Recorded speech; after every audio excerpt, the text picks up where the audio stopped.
Operation सिंदूर में ये इस्तेमाल किया गया है। अभी जो सांबा सेक्टर में 3 ड्रोन को इस गन से मार गिराया गया। ਹਰੇਕ ਪੁਆਇੰਟ ਦੇ ਉੱਤੇ ਜਾ ਕੇ ਇਹ AI ਦੇ ਜ਼ਰੀਏ ਕੰਮ ਕਰਦੀ ਔਰ ਲੋਕ ਜਾਂ ਫਿਰ ਸੈਕਟਰ ਦੇ ਵਿੱਚ ਇਹਨੂੰ ਕਿਸ ਤਰੀਕੇ ਤੋਂ ਇਸ ਦਾ ਕੰਮ ਲਿਆ ਜਾਂਦਾ ਹੈ। सर ये क्या है flag catcher weapon control system radar है।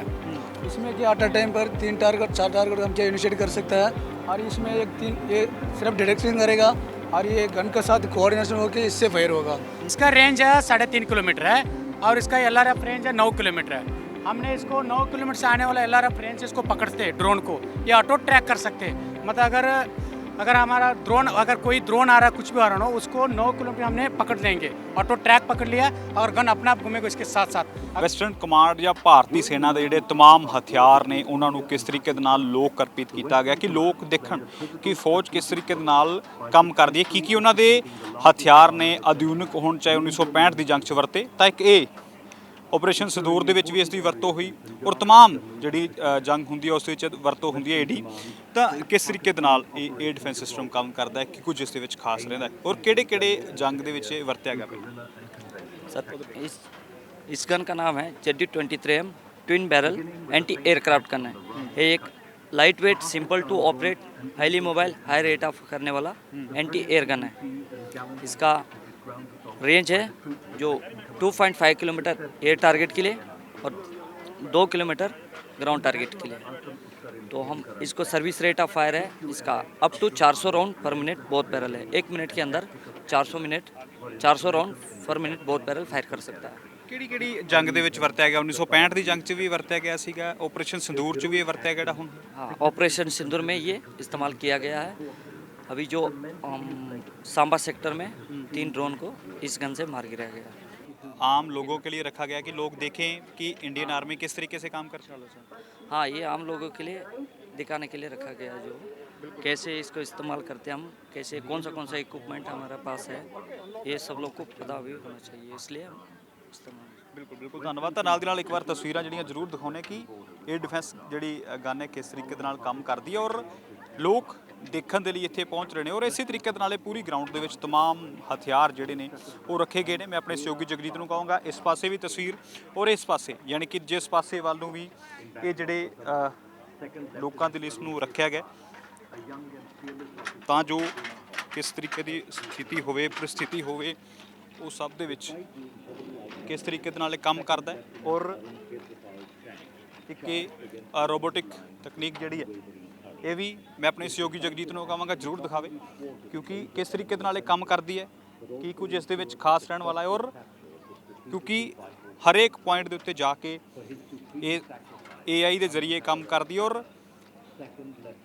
ਲੋਕ ਜਾਂ ਫਿਰ ਸੈਕਟਰ ਦੇ ਵਿੱਚ ਇਹਨੂੰ ਕਿਸ ਤਰੀਕੇ ਤੋਂ ਇਸ ਦਾ ਕੰਮ ਲਿਆ ਜਾਂਦਾ ਹੈ ਇਹ तमाम ਚੀਜ਼ਾਂ। ਇਸ ਤੋਂ ਇਲਾਵਾ ਇਹ ਡਿਫੈਂਸ ਸਿਸਟਮ ਹੈ, ਰਡਾਰਸ ਨੇ ਔਰ ਇਹ ਡਰੋਨ ਜਿਹੜੇ ਨੇ ਜਿਹੜੇ ਹੱਦ ਦੇ ਵਿੱਚ ਜਾ ਕੇ ਪਾਕਿਸਤਾਨ ਹੋਵੇ ਚਾਹੇ ਜਿਹੜੇ ਦੂਸਰੇ ਦੁਸ਼ਮਣਾਂ ਦੀ ਹੱਦ ਦੇ ਵਿੱਚ ਪਹੁੰਚ ਕੇ ਕਿਸ ਤਰੀਕੇ ਦੇ ਨਾਲ ਇਹ ਕੰਮ ਕਰਦੇ ਨੇ ਔਰ ਉਸ ਤੋਂ ਇਲਾਵਾ ਗ੍ਰੇਨੇਡ ਡ੍ਰੋਪਿੰਗ ਡਰੋਨਸ ਜਿਹੜੇ ਨੇ ਉਹ ਔਰ तमाम ਚੀਜ਼ਾਂ ਜਿਹੜੀਆਂ ਨੇ ਉਹ ਇਸ ਜਗ੍ਹਾ ਦੇ ਉੱਤੇ ਰੱਖੀਆਂ ਗਈਆਂ ਨੇ ਜਿਸ ਨੂੰ ਖਾਸ ਤੌਰ ਦੇ ਉੱਪਰ ਅੱਜ ਉਹ ਚੰਡੀਗੜ੍ਹ ਦੇ ਵਿੱਚ ਪ੍ਰਦਰਸ਼ਨੀ ਦੇ ਲਈ ਲਗਾਈਆਂ ਗਈਆਂ ਨੇ ਔਰ तमाम ਇਸ ਦੇ ਵਿੱਚ ਸਨਾਈਪਰਸ ਹੋਣ ਜਾਂ ਫਿਰ ਰਡਾਰ ਸਿਸਟਮ ਹੋਣ तमाम ਜਿਹੜੀ ਆਧੁਨਿਕ ਤਰ੍ਹਾਂ ਦੇ ਹਥਿਆਰ ਨੇ ਔਰ ਉਸ ਤੋਂ ਇਲਾਵਾ ਸਨ 1965 ਦੇ ਵਿੱਚ ਜਿਹੜੇ ਹਥਿਆਰ ਵਰਤੇ ਗਏ ਉਹਨਾਂ ਦੇ ਲਈ ਔਰ ਕਿਸ ਤਰੀਕੇ ਦੇ ਨਾਲ ਉਹ ਕੰਮ ਕਰਦੇ ਸੀਗੇ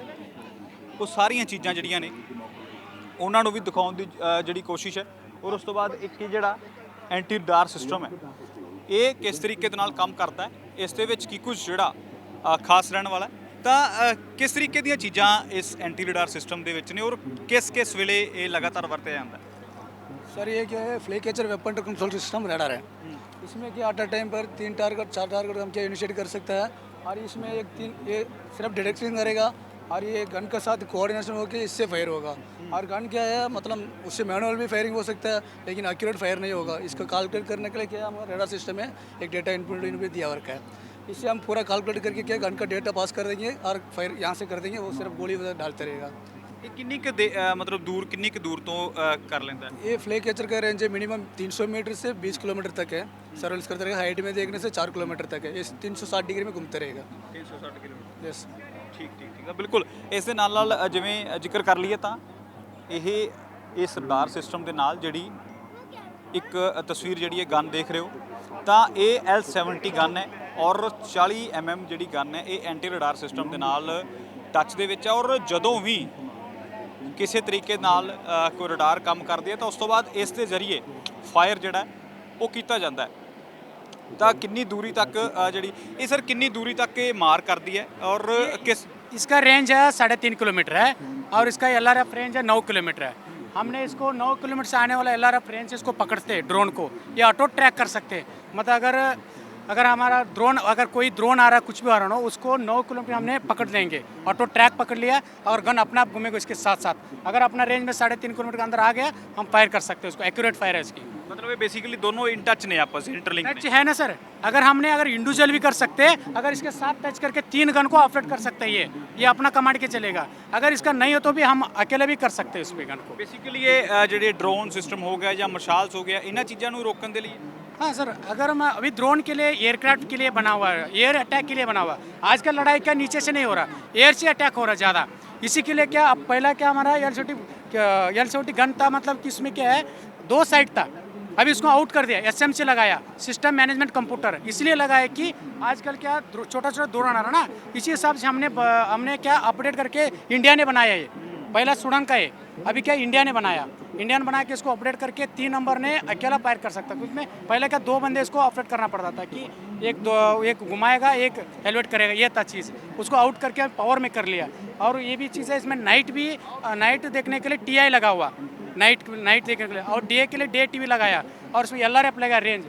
अगर वो LRF उसको देखेगा उसमें हमने डिस्प्ले में आएगा कितना रेंज में आ रहा है, कितना स्पीड में आ रहा है, सब कुछ इसमें डिस्प्ले में दिखाएगा। उस हमें उसको ऑटो ट्रैक करेगा, अगर गन अपना आप घूमेगा अपना रेंज में तो फायर कर देगा।